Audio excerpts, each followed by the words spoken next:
हरे कृष्ण। श्राद्ध पक्ष में आने वाली यह पावन तिथि जो न केवल पितरों की आत्मा को शांति देती है बल्कि व्रती को विष्णु धाम की प्राप्ति भी करवाती है। इसी का नाम है इंदिरा एकादशी। यह व्रत एक ऐसा सेतु है जो जीवितों और पितरों की आत्माओं को जोड़कर उन्हें मोक्ष प्रदान करता है।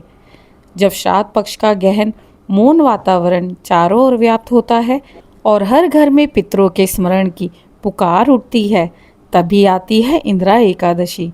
यह तिथि केवल एक उपवास नहीं बल्कि पितरों की मुक्ति का द्वार है। भगवान विष्णु जी की कृपा से यह दिन समस्त कुल को कल्याण की ओर अग्रसर करता है। भक्तों, भगवान विष्णु जी और अपने पितरों का स्मरण करते हुए आज इस पावन कथा का श्रवण करते हैं। विदर्भ प्रदेश में अमरसेन नाम का एक प्रतापी और धर्मनिष्ठ राजा राज्य करते थे।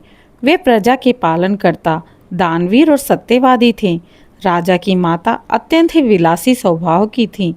जीवन भर उन्होंने पूजा पाठ और दान पुण्य में कोई रुचि नहीं ली। जब उनका निधन हुआ तो उनके पापों के कारण वे यमलोक में यातनाएं भोगने के लिए रहीं। राजा अमरसेन को रात भर स्वप्न में अपनी माता दिखाई देती और विलाप करती, पुत्र, मैं असह्य दुख भोग रही हूँ, मुझे नरक से मुक्त कराओ, मैं जल के लिए भी तरस रही हूँ। यह सुनकर राजा अमरसेन व्याकुल हो उठे। उन्होंने कई यज्ञ, दान, पूजा करवाई, परंतु माता का दुख दूर न हुआ। एक दिन राज्य में एक महर्षि पधारे। राजा ने विनम्र होकर उनसे अपनी व्यथा कही। महर्षि ने कहा, राजन, आश्विन मास के कृष्ण पक्ष की एकादशी को इंदिरा एकादशी कहते हैं।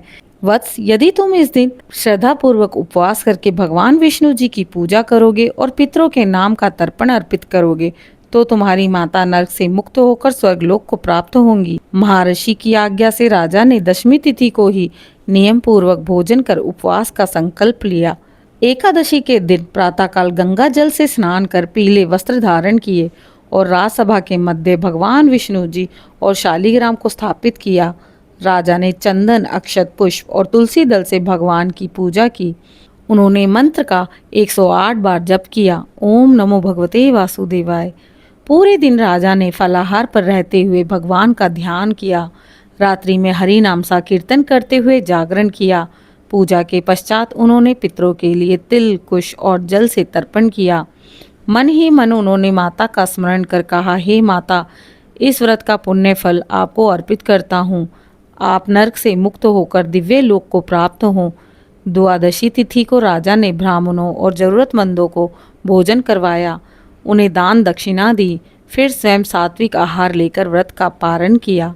उसी रात राजा ने स्वप्न में देखा कि उनकी माता दिव्य वस्त्रों और आभूषणों से सुशोभित होकर स्वर्गलोक की ओर जा रही हैं।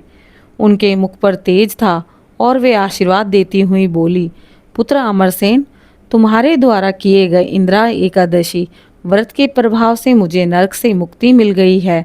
अब मैं स्वर्गलोक में जा रही हूँ। तुम्हारा जीवन धन्य है क्योंकि तुमने न केवल मेरा बल्कि समस्त कुल का उद्धार किया है। इतना कहकर वे स्वर्ग की ओर प्रस्थान कर गईं। अगले दिन राजा ने अपने दरबारियों और प्रजा को यह अद्भुत घटना सुनाई।